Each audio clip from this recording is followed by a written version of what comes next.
The Miami Heat pick 20th overall in tomorrow's 2025 NBA draft. And if you've been following my draft series, you know that so far I've discussed Liam McNeely, Rasheer Fleming, Noah Senge, Will Riley, Nick Clifford, Walter Clayton, Cedric Howard, Noah Troy, Ben Soft, Jay Richardson, Carter Bryant, Thomas Over, Danny Wolf, Maxime Reno, Adutero, Hassan Young, Hugo Gonzalez, and Asa Newell.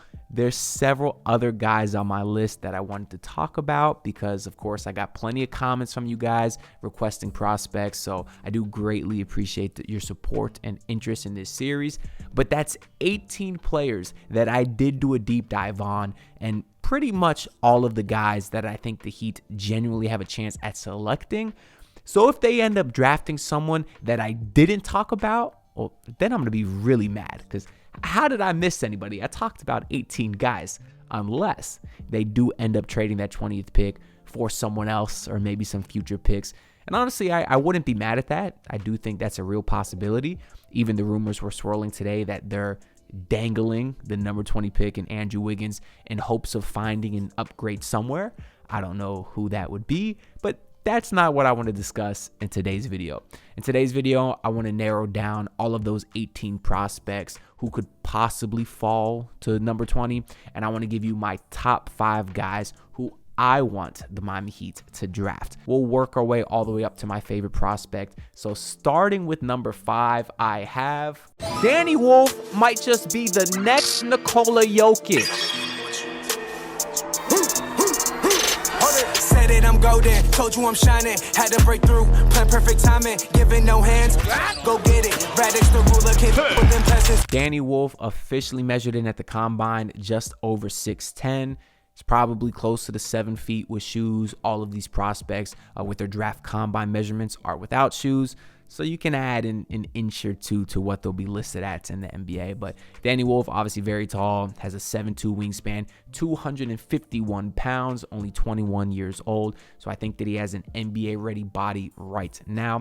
Played 2 seasons at Yale, so he's very smart, before playing his junior season at Michigan, where he had a very productive year for the Wolverines. I've seen him mocked anywhere from late lottery to late first round. And some of the player comps that I've seen included Mo Wagner, who I think was just there because he's another Michigan big. I don't think there's a ton of similarities there. I did see Kelly Olynyk, which I think could be Danny Wolf's floor. Truthfully, Danny Wolf was my favorite prospect before I started doing a deep dive on all these players because his highlights are insane. But the more I looked into him, the more I'm scared that he is just a Kelly Olynyk. Listen, I know a lot of Heat fans love Kelly. Seems like a great guy. But I wasn't his biggest fan because I was truthfully tired of seeing him too slow to close out to a corner three-point shooter. It's just defensively, he was atrocious. Now, I'm sure you could put together a Kelly Olynyk highlight package that would make him look like an all-star. And that's what scares me about Danny Wolf. So be cautious. I'm cautiously optimistic about Danny Wolf.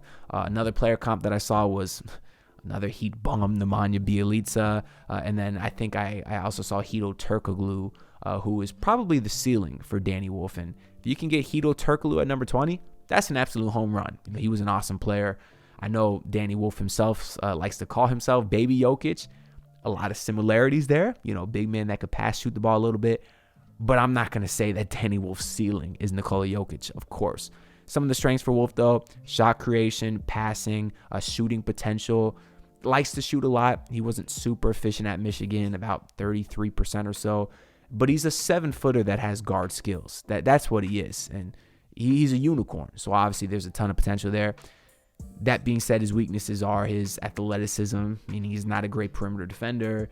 Does have quite a bit of turnovers because he tries to force a lot because he is such a flashy passer. But that's what you're getting with him. A unicorn offensively who might be an okay interior defender, but not great everywhere else on that side of the ball. I do think he has a very solid fit on the Miami Heat, though. He could play backup center minutes right now. And because of his versatility, I think you could play him next to Bam or Ware. Certainly not next to both. But I do think there'd be some options there for Spo. And really, he just has a ton of potential just because of the skill that he has. And at number 20, for a Heat team that's probably not going to be very good next year, I personally value potential just because maybe you get a home run. Maybe you get a guy who can become a star one day or a very great starter. And that's how you find some really good value at pick number 20. That being said, let's move on to my fourth favorite prospect, which is Nolan Traore is exactly what the Miami Heat need. Said it, I'm golden. Told you I'm shining. Had to break through. Plan perfect timing. Giving no hands. Go get it. Radix the ruler. Can't with them peasants. Nolan Traore measured in at the combine at 6'3" with a 6'8" wingspan, 175 pounds, only 19 years old. The measurables might not jump out at you, but I did see other websites where he was listed at 6'5", which is not a bad size for a point guard. Obviously, he's got a positive wingspan, which is good. Just needs to put on some more weight, which he will do. He's only 19 years old. He did play the last 2 seasons with a team called St. Quentin in the LNB Elite, which is the highest level of basketball in the French system. It's one of the best in the world. Not quite EuroLeague, but still a very high level of competition. I've seen him mocked anywhere from the late lottery to right around 20. Even some mocks had him going to the Miami Heat. And then as far as player comps, there's some that I did not like Scoot Henderson, Killian Hayes, who might just be there because Hayes was another French point guard. But both those guys, were supposed to be facilitators, okay defenders. The next 2 player comps I saw might be the ceiling for Traore, which is Lonzo Ball or DeJounte Murray. And if that's the case, I think that's an absolute home run. DeJounte Murray's not quite the defender he was, same with Lonzo Ball because of the injuries. But at their peaks, those guys were great facilitators who were capable shooters and could also defend from the point guard position. Some of the strengths for Nolan Traore is you have his speed, shot creation, playmaking, shooting upside. Although he wasn't super elite, he does have nice form. I think there's a lot of potential on his jumper. He's a good free throw shooter. And even to end his season last year with St. Quentin, his numbers did pick up a bit. So I think he will be a better shooter in this league than a lot of people think. Then some of the weaknesses we saw is his decision-making, his young point guard. That's going to happen. Also, of course, his shooting consistency because, like we just said, the numbers aren't great. And the defense. He's a little bit skinny, so he can get picked on, gets lost at times, but he has such a big role offensively right now with France. I don't think he's had the time to develop his defensive skills, but with the 6'8" wingspan, I do think he has that defensive potential to maybe get close to Alonzo Ball. I mean, maybe that's a bit of a reach because Lonzo was an elite perimeter of attack defender or point of attack defender, but I don't think Nolan Traore will be a turnstile in this league. As far as his fit on the Miami Heat, it's perfect. He's a guy who you would be drafting for fit and potential because he's so young, which also helps, meaning he'd be a nice trade piece if maybe the Heat don't make a trade tomorrow. Maybe somebody asks out Ja Morant or Trae Young or someone mid-season. You got this nice young piece in Nolan Traore that you can kind of dangle out there. But obviously, aside from the potential, right now he could be a playmaking guard, which is something we absolutely need. And he also has the speed that this team desperately needs as well because they're always bottom 10 in pace. He's a guy that will pick up the pace and really get a lot of people involved. That being said, let's get into my third favorite prospect, which is Thomas Sorber is the next great superstar big man. Said it, I'm golden. Told you I'm shining. Had to break through. Plan perfect timing. Giving no hands. Go get it. Radix the ruler. Can't with them peasants. Thomas Sorber measured in at 6'9" with the second longest wingspan in the entire draft combine with a 7'6" wingspan. Also weighed in at 262 pounds. Just a beast of a frame. Only 19 years old. He provides the size I think this Heat team could desperately use some more of. He played 1 season at Georgetown, which is the best school to get a big man from. You talk about Patrick Ewing, Dikembe Mutombo, even our guy Alonzo Mourning. If you're going to get a center, Georgetown is the place to do it. I've seen him mocked anywhere from the late lottery to late first round. Some of the player comps I've seen for him is Roy Hibbert, who had some good years. I still think he's a trash can, and I think the verticality rule is a bunch of BS, but maybe that comparison's only there because he's also a Georgetown big. But I also saw Onyeka Okongwu, Al Horford, and then the last 2 are weird. I saw Jonas Valanciunas and Jusuf Nurkic. The reason why those comps are weird is because you got a very different, you got a lot of different type of centers there, right? A lot of variance because Hibbert, Okongwu, Horford, guys that you looked at as more defensive type guys. But then Valanciunas and Nurkic, they're not really great defenders. They might be okay in the interior, but they're guys that I look at as more skilled on the offensive end, have a lot of footwork. And that's part of the reason I'm so intrigued by Thomas Sorber, is because of his versatility. If you look at his strengths, he's an elite at-rim finisher, has great hands. His bread and butter is the post game. Y'all know I got a foot fetish for the footwork of Kamehameha. Well, Thomas Sorber is also elite at that. I know it's a bit of an old school game, but with his size and wingspan, I think he could be unstoppable in the post in today's NBA, especially as the game transitions back into more of a big man type game. We're seeing less small ball, more two big lineups. I think you could use a guy like Thomas Sorber to fit into that. Also, more strengths include his passing, has a high basketball IQ. There's some shooting upside there, and he is an elite shot blocker and interior defender. So you might be saying, what the hell are his weaknesses? I mean, he could finish at the rim, he could score, he could pass, he could defend, he's got IQ. The only really weaknesses I saw is like his perimeter quickness. He's not going to be a super switchable defender, like nothing like a Bam Adebayo or nothing like that. Not even Onyeka Okongwu, to say to one of his player comps. But he will be elite defensively inside. Although he's not super athletic, he's not, Khalil Ware in that regards. In terms of his pick and roll finishing, he'll be a below the rim finisher most of the time, which is fine. I mean, you're about 6'10", whatever, but as long as you can finish, you can finish. I don't need you catching lobs, 13 feet in the air like Khalil Ware to dunk it. If you can finish, you can finish. And also his injury history, we should mention. Had a foot injury that cut his season at Georgetown a bit short.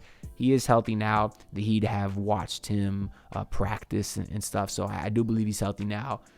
But still, foot injuries for a big man. You think about Greg Oden, you think about Sam Bowie back in the day. They're scary. That should be noted. But he does have a clear fit on the Miami Heat. Could play a lot of backup center minutes right now, and also has a ton of potential on both sides of the ball. For that reason, he's my third favorite prospect. Now, my second favorite prospect that I think the Heat should target is Rasheer Fleming. Is an underrated beast.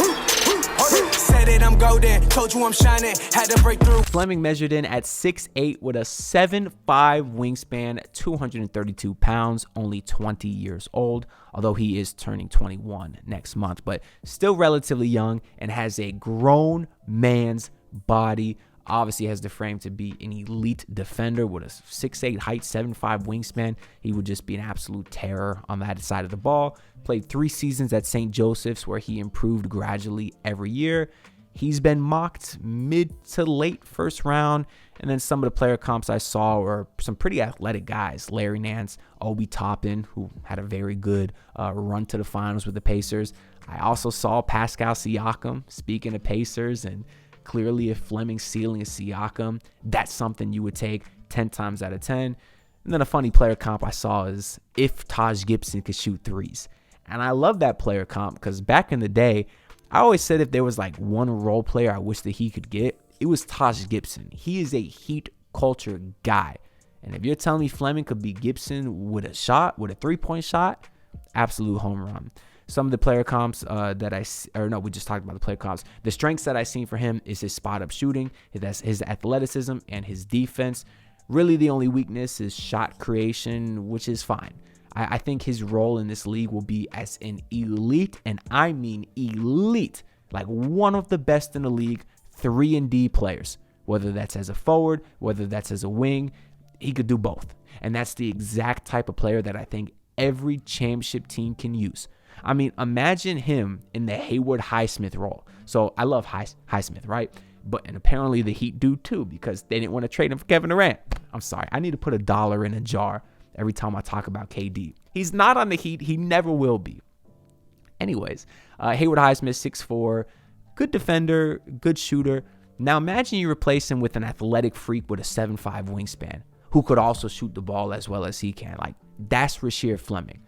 I think his potential in terms of 3-and-D players through the roof, and I would love the Heat to take him. But not more than the guy I have at number 1, which is Cedric Coward is a dog.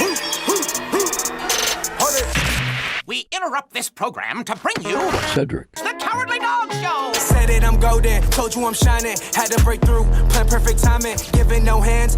Go get it. Radix the ruler. Cedric Coward measured in at 6'5" with a 7'2" wingspan. Oh my God, I'm getting excited just thinking about that defensive potential.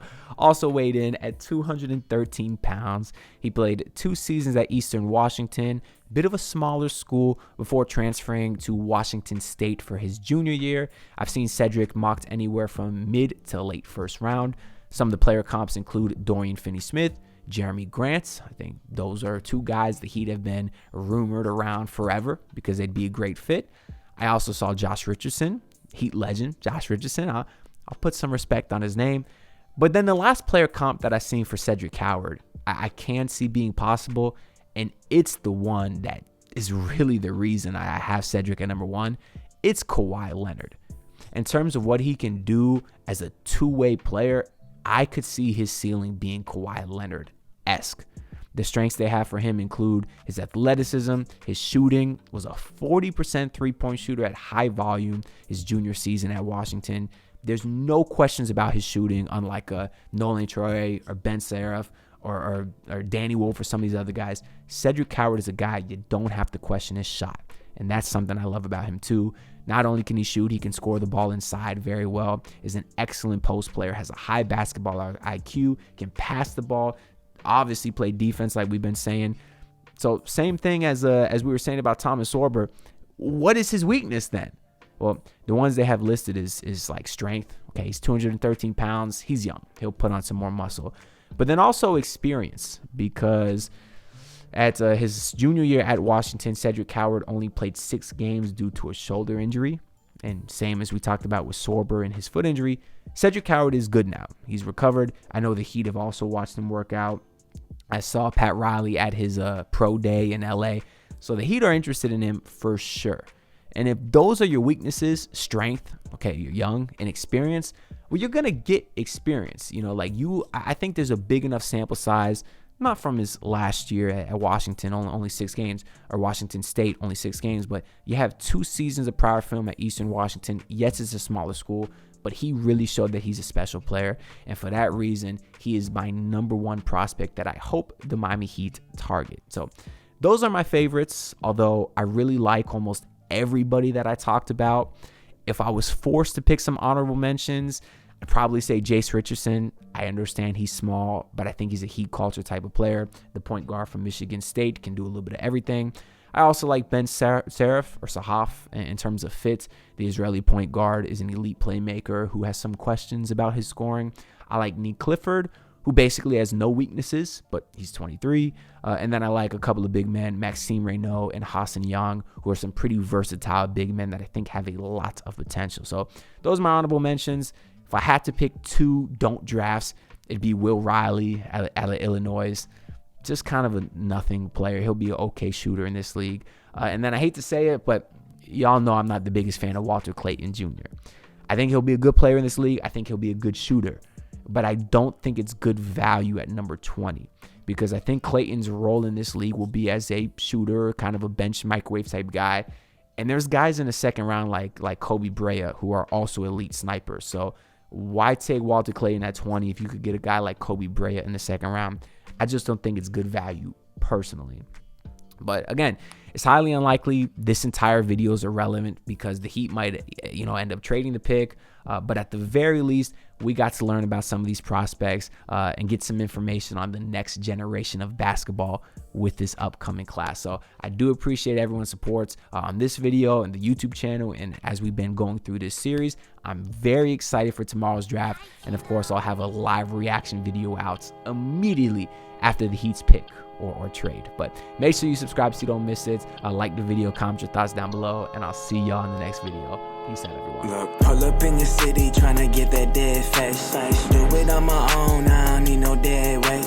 Had to kill him off, yeah, I need a head space. You know this homegrown bitch don't offend me.